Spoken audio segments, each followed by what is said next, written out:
Hello, everybody. How you doing today? My name is Tony Rizzano, and this is episode 158 of Online Marketing Moves. We are coming to you live today from the rainy, chilly city of Atlanta, Georgia. Today is December the 24th, 2020. It is a Thursday at the time of this recording. And ladies and gentlemen, it is Christmas Eve. And it is raining quite hard. If you live in Atlanta, you know today to avoid traffic because people cannot drive in the rain. Florida, California, and Atlanta.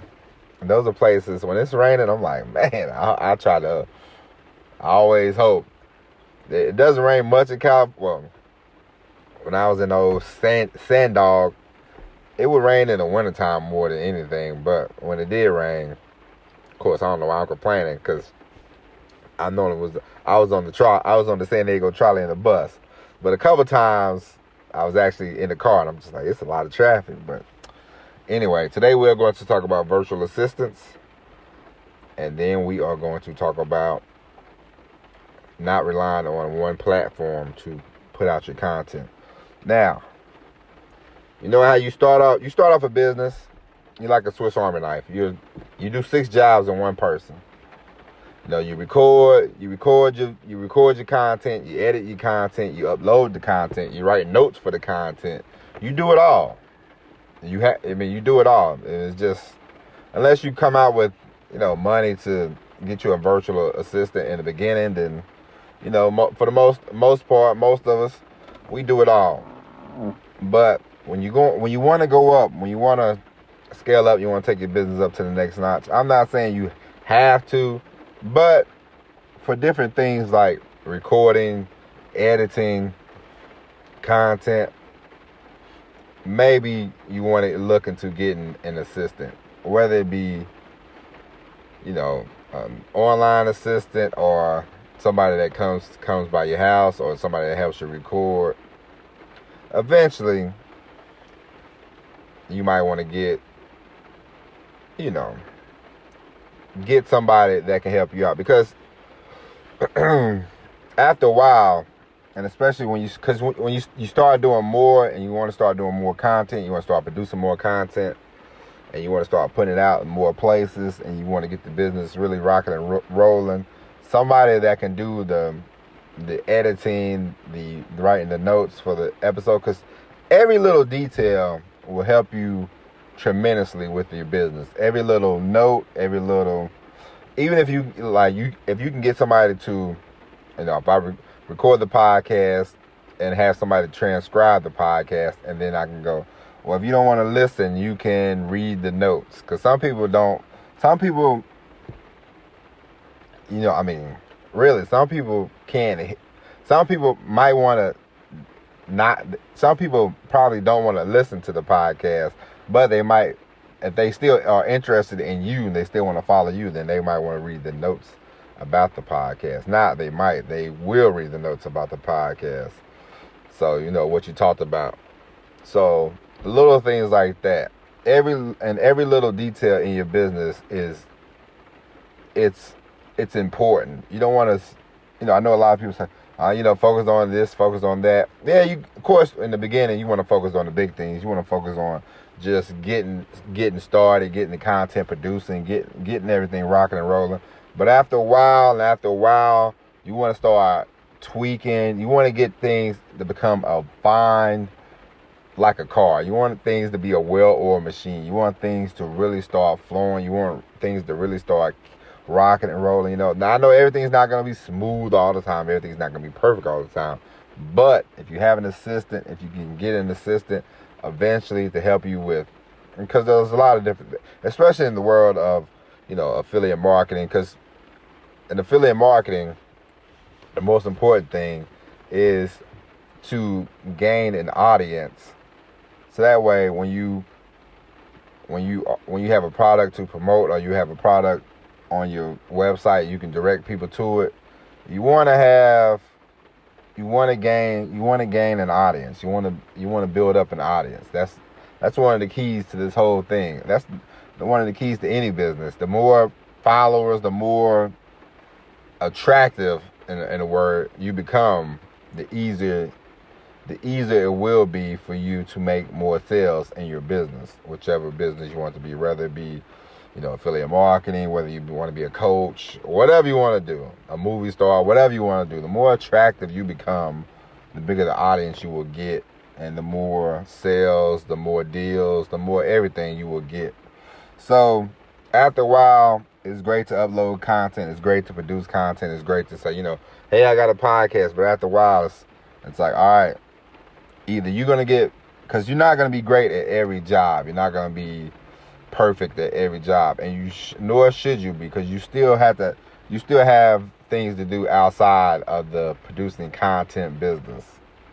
So, and you don't want to be good at every job, because you will burn yourself out trying to do 6 jobs at once. So trust me.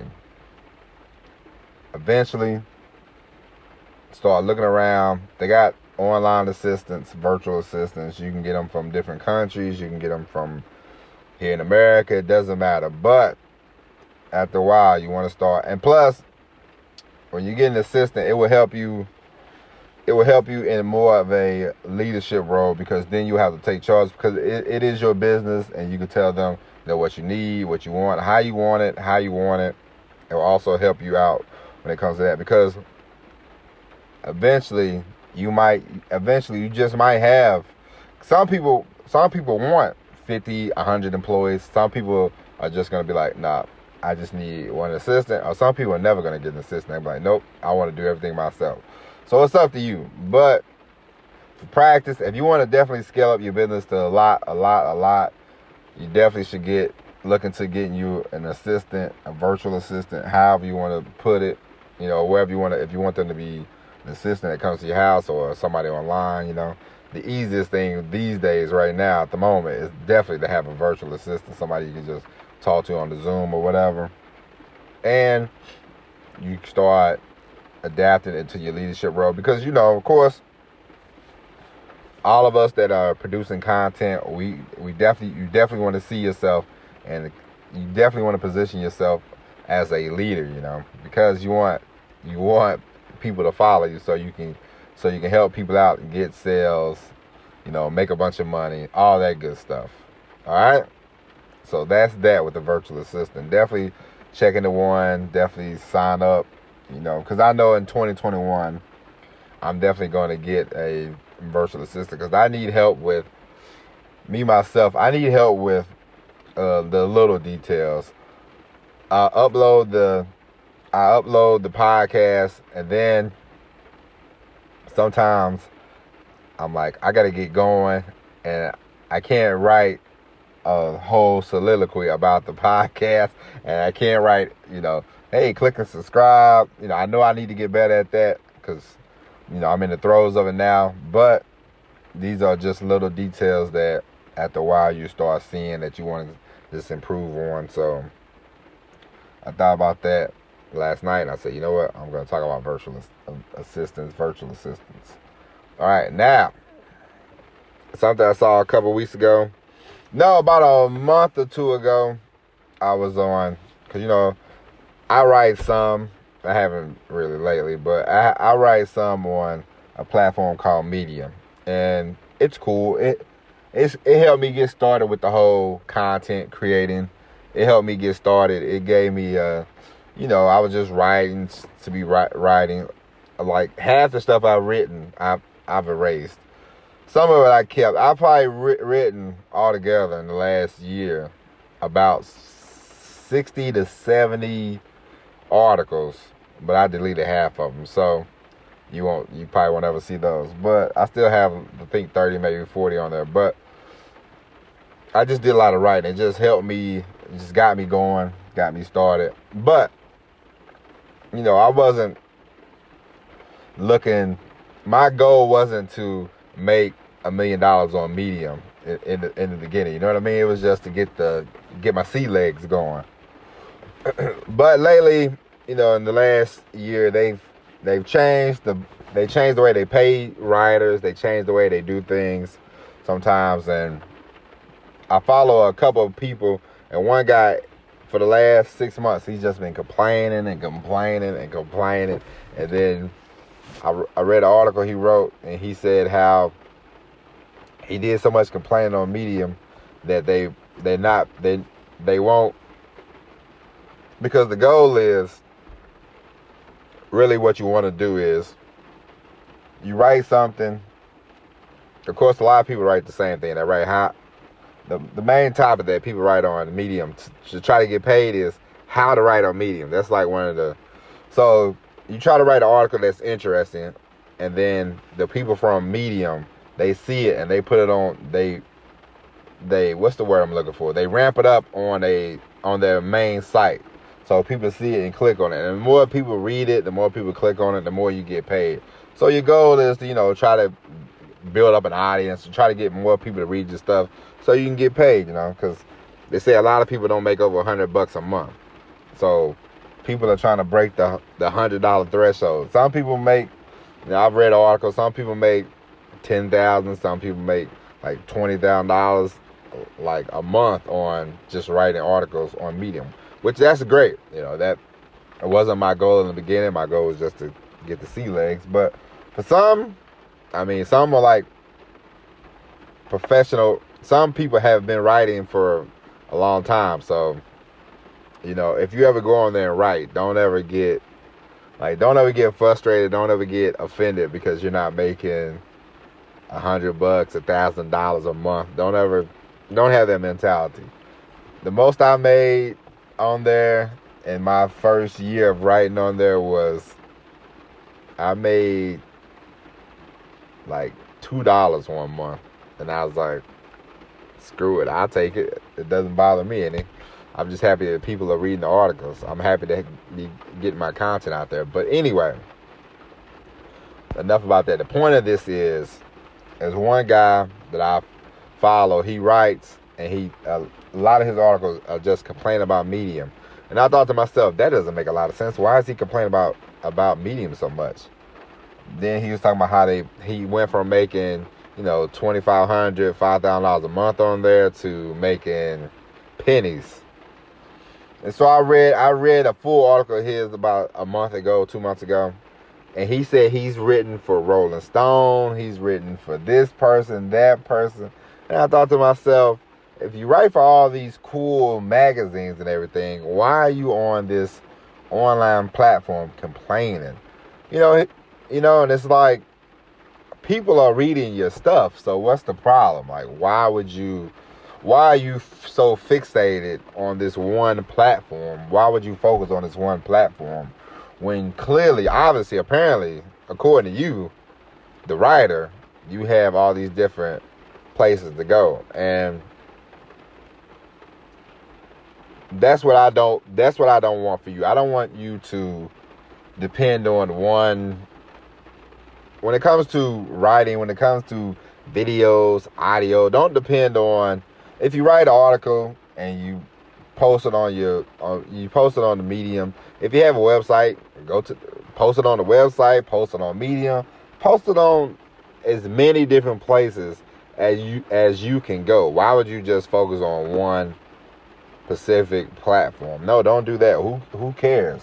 The main goal for all this, the main goal for anything that you want to do is to try to get as many eyeballs on said article, on said business venture, on, it's just like it's just like affiliate marketing. If you have 20 eyeballing the thing you are promoting, you won't get that many sales. But if you have 20 million eyeballs on the thing you're an affiliate for, then you are going to make some sales. Okay? The main thing at the end of the day is the more people see it, the more money you will make. It's not about the one place. Like, why don't be fixated on one place. Because I know some people, it's like, I saw a guy, he got shut down by Instagram. He's like, oh, I can't believe Instagram shut down my account. Blah, blah, blah. It's like, man, who cares? You get on Instagram, you start gaining a following, you tell people, hey, sign up. This is where you go, hey, sign up for this email. Because we all know Instagram is run by Facebook now. And Facebook changes things all the time. All these different platforms. They could be here today, they could be gone tomorrow. So don't depend on one, Like, just because I write on Medium, I'm not looking for Medium to pay my bills. It's a website. I like to upload articles on there because they have a big nice massive space, a lot of eyeballs they attract, and I can write on Medium. I can write it on my website, and then I can upload it to Medium, and it might rank higher. It just depends, but it can rank higher on Medium. So it's like, why not put it on Medium? Because if it's going to rank higher on Google, then I'll put it wherever it needs to go. So I say all that to say, don't be like that guy. I mean, yeah, it's kind of crazy how they change things. I mean, I've only been on there a year. They change things, so that's great and all, but it's like, who cares? We're not in charge of that. That's why you have to just produce your content, make sure you save it, make sure you have it, and upload that stuff wherever you can, however you can, whenever you can. Upload any and everything that you got, that you created, upload it, and it's just about trying to get eyeballs to see your stuff. You just want to get eyeballs so you can gain a following, get a following, and you could take your business. It's like people always complain about the food at McDonald's, but it's like, it's a McDonald's on every corner. So in a pickle, and I've been in this pickle, you've been in this pickle. If you're real hungry, and if you're real hungry, and we're all familiar with McDonald's, it's like, unless you're like a vegan, I guess, but I'm just talking to the whatever. But you understand what I'm saying. If I'm driving and I'm out in the middle of nowhere and I see, two places and it's getting late, I'm like, if it's a place I don't know and it's a McDonald's, unfortunately, after 8 p.m., 9 p.m., old Tony, I don't know about you, but old Tony, I'm going to old McDonald's. I know it's not going to be the greatest in the world. I already know that. But I'm familiar with it. And this is why you want to try to get as many eyeballs as possible. Because when you're starting off, as I've told you before, people that start following you, people that start listening to you, they are the best. But there's a lot of people that are not. There's a lot of people that are sheep. There are a lot of people that will follow. So the more popular, the more bigger your brand gets, the more they go, oh, okay. Oh, they're good. This good. Okay. So you just want to try to take your content and put it on as many platforms as you possibly can, because you definitely want to attract more. You will definitely want to attract a bigger audience. You want to get more and more of an audience. All right. That's the Christmas Eve edition of the podcast. All right. We will be back tomorrow with another hard-hitting episode. Well, I mean, it is Christmas time, so we won't be that long. But you get it. That's it for now. Enjoy the rest of your day. I hope your I hope you already done your shopping and your presents is already wrapped and all that good stuff. That being said, my name is Tony Zano, and we will talk to you tomorrow. And as always, everybody, peace.